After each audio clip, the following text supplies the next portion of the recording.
Welcome, everybody, to our Business Resource Committee presentation for this week for March. And I'm so excited to introduce our speaker, Naila Sfeir, with Caller Eames Design. And so Naila's entire career has been in graphic design and marketing, both in the corporate world and as a small business owner. She and her talented husband, Barry, who just joined us, yay, work with businesses nationwide and elevate brands by developing head-turning creative strategies. And on a personal note, I would just have to add that Naila is an amazing person to work with. I love talking with her about what she's talked with me about my work, and I always come away with all these creative ideas. And so I'm so excited to hear what you have to share with us today, Naila. Oh, thank you for the sweet words, Janny. Right back at you. I love to work with you and hang out with you. And it's just been such a pleasure getting to know you over the last however many years I've been with the Chamber. I Yeah. think I'm going on 5. So thank you so much. It's such an honor to be here and speak with everyone today on brand identity. And I'm so glad my talented and wonderful husband, Barry, was able to join. There he is. We both like virtual backgrounds, can you tell? So I'm going to go ahead and share my screen, and hopefully this will go flawlessly. 1 second here. All right, so can you guys see my presentation? Yay, okay. And I'm going to put it in slideshow mode and get rid of these subtitles. Okay. All right, so for those of you that know me well, you know, I know nothing about baseball, but I thought this time of year, everyone's got spring training and baseball on their minds. So I made that our theme for today. So we're going to talk about how to knock it out of the park when it comes to your brand identity. So I'm going to go right into first who we are. So again, my wonderful husband, Barry, and I founded our company. Actually, we've been doing graphic design our entire careers, and we actually met getting our graphic design degrees in college. And so I put a little blurb in here. You know, we are an experienced creative graphic design agency working with businesses nationwide, creatively crafting their brand story and developing marketing strategies. We specialize in graphics, branding, and marketing solutions that provide clients with a consistent and strong presence both online and offline. Let's go to the next slide here. So why do we think that this topic ranked high on our surveys? And I think it has a lot to do with what these statistics are showing. I don't know if you guys know this. So not only does it take 5 to 7 impressions to start building brand awareness, but when you look at this next bullet, it takes approximately 50 milliseconds for someone to form their opinion of your website. So, you know, you really don't have a whole lot of time to make a first impression with the people that come across your brand. And yes, this does include, you know, 55% is because of, you know, logo and brand colors, but there's so much more that goes into it that we'll talk about today.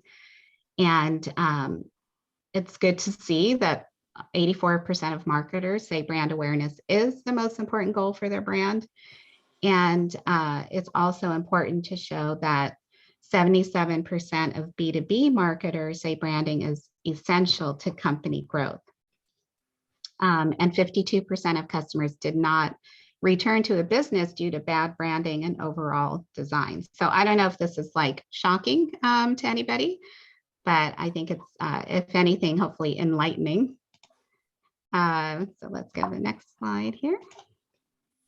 So brand consistency is important. Why? So it's the pattern of expression that affects what people think about your company. And the more consistent your message, the more consistent your branding. And that could be with words, design, offerings, or perspective. But your brand should build awareness and develop trust and loyalty with customers. So I found just some of these nice little quotes that I thought were poignant. So in keeping with our baseball theme, this is the best I could do to kind of talk about like really why we're diving into this today. So, you know, starting here at the mound, I have the mound here, by the way, but my son told me it was here. But building a firm foundation on a mound of knowledge, that's, I think, the most important takeaway probably for today. And really understanding the fundamentals when it comes to branding and trusting the process. And we'll go through those slides as well. You know, being strategic. So we talk a lot about, you know, being strategic with your business and, you know, building it in a smart way, and just hopefully everybody takes away that branding is a huge part of that. Getting insights, and then being okay with like testing what you're doing, reviewing, you know, making changes, optimizing it, and then executing to make everything the best it can be throughout the growth of your business. And with that said, you will hit a home run. So the experience you provide, and I put this on the kind of agenda for the talk today, but a brand is not just a logo, website, or your business cards, it's an experience. And I'm using this example today, which I try to kind of weave throughout the presentation, because this is, most people, I think if you listen to a brand identity presentation, will use the example of Apple. And I decided today to use the example of Grove Collaborative. And that's because it's fresh in my mind and I must be their target market because their marketing is really resonating with me. And let me see if I can see everybody here. Can you guys raise your hand if you are familiar with Grove? Nobody? I know Barry is. All right, well, good. So Grove, they are what you would call kind of like, think of a Target almost, but with, you know, only products that are 100, you know, they're a curated site with about 150 brands, and they put sustainability first, like it says here, but they're completely online. So they don't have any brick and mortar. And they're really turning this into an experience when it comes to, you know, how you interact with their brand. And so the first way I found out about it was somebody invited me, and actually their name is right here, but I covered it up. But I got an email that they invited me to try their brand. This was all part of the email, and I love that they want to be plastic free by 2025, which they reiterate throughout their emails. And of course, I'm the kind of person that loves anything with free shipping. So I, you know, clicked, I experienced it. I added a bunch of stuff to my cart. This is an example of their website. I love that it's very clean and fresh, and it really represents, you know, sustainability. All their products are, like I said, curated with that in mind. And, you know, everything's personalized. They call me a VIP. Like, they knew exactly what, you know, heartstrings to pull when it came to marketing to me.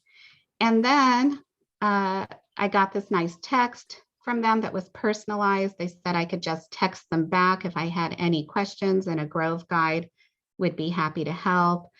When I got my delivery, the box, they actually wrote on the box, the first shipment I got said, "Anything is possible, Naila," the next one I got just yesterday said, "We love you, Naila." And I, you know, have this little thing that keeps popping up about me referring friends. And I have my own little personalized code. And of course, I'm going to refer people because so far it's been like an amazing experience. And the products are beautiful. They're not just sustainable, eco. I know that they're going to eventually replace a lot of the plastic cleaning products and all of that I have in my house, but they look good too. Like they look stylish. So let me make sure I didn't skip a slide here. Yeah. So anyway, I just wanted to talk a little bit about Grove because it was fresh on my mind and I really love what they're about. So as we go into this brand development process here, I try to kind of include examples from Grove to kind of see like how they really are paying attention to each parts of the brand building process. So let me go back here. So the first thing that you should really think about when you're building your brand and working on your brand identity, which you probably already have, a lot of this is top of mind when people are putting their website together, but your mission statement. So you really want your branding to communicate the right message for your business through all sorts of different things, including, visuals, voice, and experience.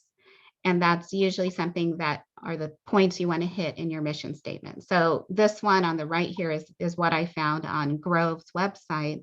And it's really as simple as, business as a force for good, protecting our planet and moving beyond plastic. Every day we take action to make our mission a reality. That's what makes us Grove. So it's very simple and straightforward, which a mission statement really should be. And basically, describes your services and highlights your audience. So what are keywords? So you really have to get clear on your mission statement to go on to the next step. So really then your target audience, that's important to also really look closely at and make sure not only you, but your entire team is clear on, who are the people that you market your business to. And the best advice that I can give is to create a persona. So I'm sure right now Grove has a persona that looks exactly like me for their brand and their marketing. They probably have, someone that looks like me, same age, 2 kids, almost empty nester, who is really interested in sustainability and making their home not just, going the right direction when it comes to helping the environment, but looking good too, right? So I'm sure in many different companies, personas. So do you guys have one for your company? And if not, there are all sorts of really good templates out there to put that together. And then, of course, knowing things like the demographics and the psychographics of your target audience. So, even just what I have here about partners on the right from Grove, that's another way that they are attracting people that have the same values that they do. Brand adjectives are another way to really when you're kind of doing this brand audit and getting your brand identity ready to launch, like just take these words. These are pretty much the most common ones, but you can really use any words that come to mind and just circle like 10 of them. These are brand adjectives that just set the tone and like it says there in the first bullet, define your brand aesthetics. Let them reflect your mission statement and target audience. And then, keep that with you all the time. Maybe it sometimes changes. Maybe you have 2 different target audiences, depending on the service you offer. You might have 2 of these that you're looking at constantly. And then that will help when you are making up your brand voice. And that could be, you know, everything that your company stands for, but you want it to be consistent. So if you are working on a page on your website specifically for one audience, then you want to really make sure that those adjectives are coming into play and resonating with the takeaway on that page.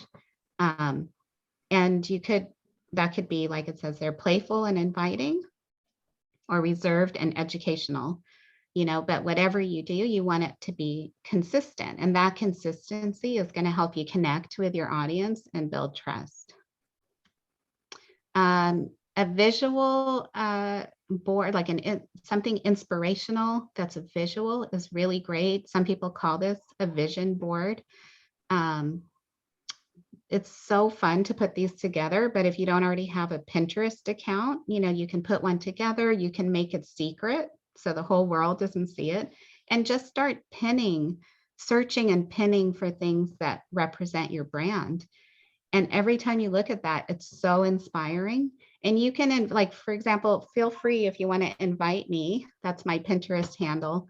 I love looking at vision boards, and I might even be able to add some things to it. If you don't like it, you can delete it. I mean, they're just so much fun. But if you don't already have a vision board, I highly recommend creating one. It could even just be a poster board and magazine clippings, but they're not like the kind you would do for your word for the year or your goals for the year. Like, this is for your brand identity.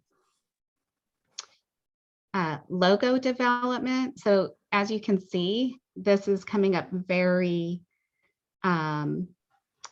low in the process. Hang on, I have a microphone. What does microphone permission mean? Sorry, Zoom is telling me something. All right, so logo development. One second here. So this is coming up pretty low in the process because there's so much more that's being done ahead of time. So yes, a logo is the most recognizable identifier a brand has, but you really want to look closely at how it is being developed and really play an active role in the process of your logo development. So, focusing on simplicity, relevant, is it timeless, and is it unique? And I put some pictures here on the bottom again of Grove because I'm just showing how, they have a very simple, classic font-based logo, but the way it's applied on all of their products is very consistent and elegant and strongly branded without being, too in your face. So I really loved this example. And they have so many other products, but you pretty much know it's all from the same company and serves a nice purpose. Color palette is also very important. And it's not just a color palette, but it's how you apply that color to products and photography. I've used the term before, point of ignition. So like finding a color such as maybe the purple in this bottle, which is part of obviously Grove's brand guidelines, and using that color, like the mother's shirt in this picture, to complement it. So it's like a point of ignition, meaning that color is, attractive. And coincidentally, the young girl's shirt has the same colors as all of the bottles. These are obviously not on the same, not on the same page on the Grove website, but I love that they're staying true to the colors that they've picked for this line. And then brand fonts. And check the time here. So brand fonts are also really fun to look for and define as your own. And again, just like the logo, you want to find fonts that are timeless and can integrate with your brand and really try them out. And Barry and I always talk about, like, yeah, this font might look good on a business card, but how's it going to look? Is it even available, for the website? How is it going to look if you one day want to do um, large trade show signage? How is it going to look if you ever have the opportunity to do a billboard? So, you want to really look at how fonts can adapt across different mediums. And then once you kind of get everything where, in a place where you feel really good about it, you can bring it together in something easy to reference. I love one-page style guides because you can literally just print it out in color, put it in a sheet protector and pin it right by your desk and have that right in front of you, top of mind, whenever you're creating something. This example down here was Grove had actually hired an agency called Design Saki to design their own line of vitamin supplements. And I just love how it's showing not just colors that complement the Grove brand, but also like nice, simple fonts and line drawings. And it still has that really clean, fresh sustainability look. So I'm going to just throw in some case studies and examples. This one right here, when I was showing Barry last night, I think he was kind of laughing at me because it's actually not something that ever saw the light of day, or it hasn't yet. But this is an example of a one sheet style guide that has not just the logo, but some colors that were strategically picked to complement this brand. This is actually an author, and this imagery here is all, again, inspirational, like what complements the brand. And what I want to show you guys, I'm just going to back out of this slideshow mode. This is that point in the agenda where I'm like, even if you're not a designer, you can do this, because guess what, you guys, this is in PowerPoint. So can everyone who's on the call raise their hand if they have PowerPoint? Oh, good. So look how cool. You just put, this is in PowerPoint. These images are from PowerPoint stock photography. These fonts are fonts that I brought into PowerPoint, so I can, change these if I want. And then even the colors, I found colors that I liked from different, found them wherever, sampled the color, and, basically you can just go to like shape fill, and you can see exactly this mix of colors that I chose for this pink RGB 210 56 108. That's exactly what I put. So now anytime I'm using that color, I know the exact mix, I know the hex color. And if I ever did something, where it had to be like a Pantone color, or maybe I'm doing a polo shirt and I want it to be that raspberry sorbet color, I can just give this color to the vendor and have them match it the best they can. So this is what I kind of wanted to just show, is that this isn't something that you necessarily have to expect someone else to do for you. You are the one who knows the colors and the fonts that most resonate with you and your brand. And you shouldn't be afraid to start with that. And of course, as a graphic designer, I love to, be hired to help with creating a brand identity package. But it's so much easier when I can start working with people who already have this level of understanding and have done all this foundational work and fundamental work for their brand before they even come to me, because then they're really clear on exactly what what they feel will resonate the best with their target audience that they know better than I do, right? So here's another example of brand identity. Many of you know our chamber member, Easy Life Management, founded by Rachel Ivanovich. This is an example of her branding. You can see her colors, how they, and her fonts, how they adapted to business cards and social media, and then carrying that through to flyers and even what's here on the right, a PowerPoint presentation. So it's just nice to kind of take everything that you've worked so hard to build as far as you brand, and it's really fun to adapt it to everything you do. And then even your building signage. So, making sure that you don't underestimate that first impression that we talked about in the beginning.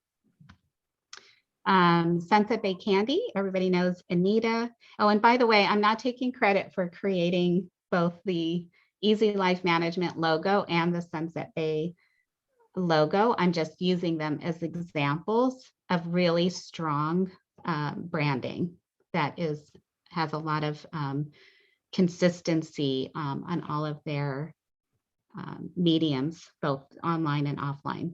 So as you can see here, Anita Bennett from Sunset Bay Candy does a great job of, doing a photo shoot that really, brings the exact color that she has for her brand, that nice turquoise color.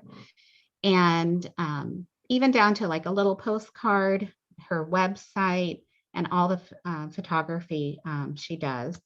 Here are some other examples, like cards that she would hand out at a trade show, and her social media. And I think what's really nice about Anita's brand is that being a candy company, she has to also think about seasonality. So how do you take your brand and carry it through when it's, all of a sudden, Christmas time, and you need to, that's a big time of year for you, but how do you stay consistent with your brand? So these are just some examples. So on this resource page, I'm pretty much almost done here, but I did want to point out the 849. I did want to point out these resources. So as you can see, you're probably wondering, why do they say MailChimp? MailChimp, I'm not going to click on these because of timing, but MailChimp has, I don't know exactly what they call it, open, not open source, but available to the public. They've made their style guide and their brand assets available to the public because they have taken it to a whole new level. So these links are very valuable because you can kind of model your brand after what they have done, and just replace it with, everything about your brand. So I wanted to put these in here because I've been so impressed with them since I first saw them years ago, and I just think that they're worth looking into. And that's it. I have a lot of hidden slides, but I didn't want to take it too far. So thank you. Let me figure out how to stop sharing. All right. Wow. Thank you, Naila. Great job. Yeah, Thank that you. was really excellent. Thank you, Naila. That was awesome. Does anybody have questions for Naila? I do. So one of our solutions that we provide is also websites. So Naila, I run into potential clients that don't have websites, or their websites aren't that great. And I always get the feedback that, oh, I'm okay with it. And then I try to throw the statistics at them. Hey, your first impression is, very valuable to you, whether they're going to come visit you or not. And it doesn't seem to matter. What do you say to something like that? You know what? Honestly, my perspective is their website is probably not their first impression. if, I mean, I would be curious to know what they're doing on social media, and when if they're at a trade show and they're meeting people, like what are they handing out? That's what's driving people to a website, right? So, and if they're not doing any SEO, they're probably not coming up high in searches. So it probably isn't a first impression. So, they don't necessarily have too much to worry about. Okay. But I do agree with you that at some point in the customer journey, someone's going to go to their website and maybe not be so impressed. So then it comes down to consistency. Like, are they consistently not looking great everywhere? Or like, are some things like, do they have this social media that is, where they're knocking it out of the park on social media? Most of Um, these folks aren't social media savvy either. yeah. So So yeah, no one's probably it's clicking. one of those things that I don't think that most of the entrepreneurs I'm running into, they're small business, of course, they don't have the vision of where they want to be in 5 years. So part of the problem is they're not building the value of their products or services or restaurants or whatever. And yet they're content. And it just frustrates me. So I was just curious more than anything else. Go ahead, Don. Yeah, so Tom, a question that I find helpful in that is just ask them, how do they attract new customers? How do they go about attracting new customers, right? Because a lot of people that, they think that, well, I've got these customers and they keep coming back and everything, and I don't have to do anything, right? Mm-hmm. I need a website for them, right? Or whatever. But if you ask them how they get new customers, you might get them thinking, and if they don't,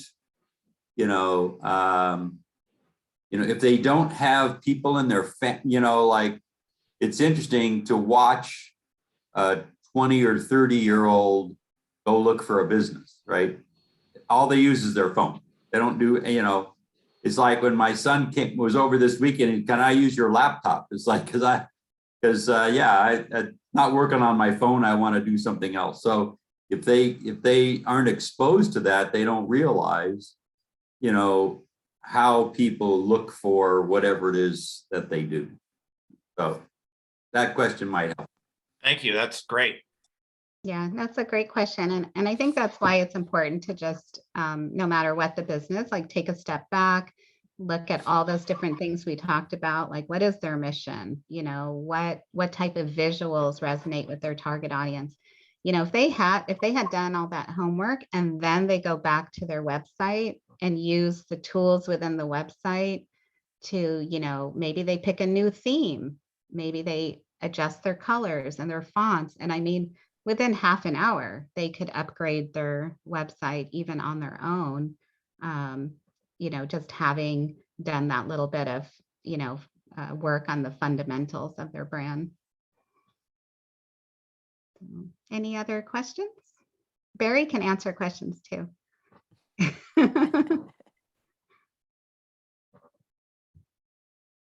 No.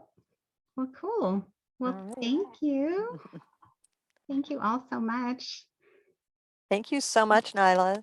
That was really You're fabulous. welcome. And Thank I you, have Naila. like 2 pages of notes and Oh. it was, I enjoyed like looking at, oh gosh, I haven't done this at all. Oh, I've done this a little bit. Oh, I'm kind of okay here. It's like, it's I guess it feels good to have maybe done a little bit right. Yeah, exactly. I mean, that's the thing about branding is like the more you do, the more comfortable you feel.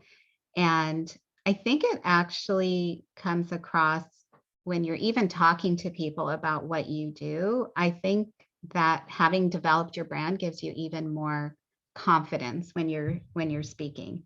And you walk around with more pride about, everything about your business.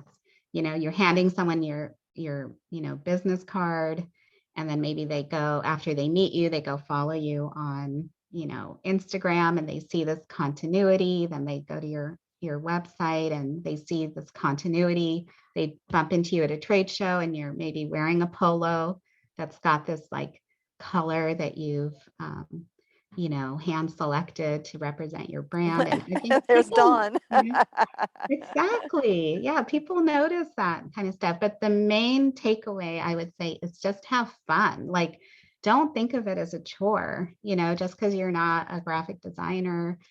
Have fun. Like, this is your brand. It's no different than really, you know, when you're picking out an outfit to wear that you're going to wear at the first Friday breakfast coming up on Friday. Like, you know, you're going to pick out something that looks nice and professional and represents you. And that's just like your brand, right? Yeah, that's right. Awesome. Thank you.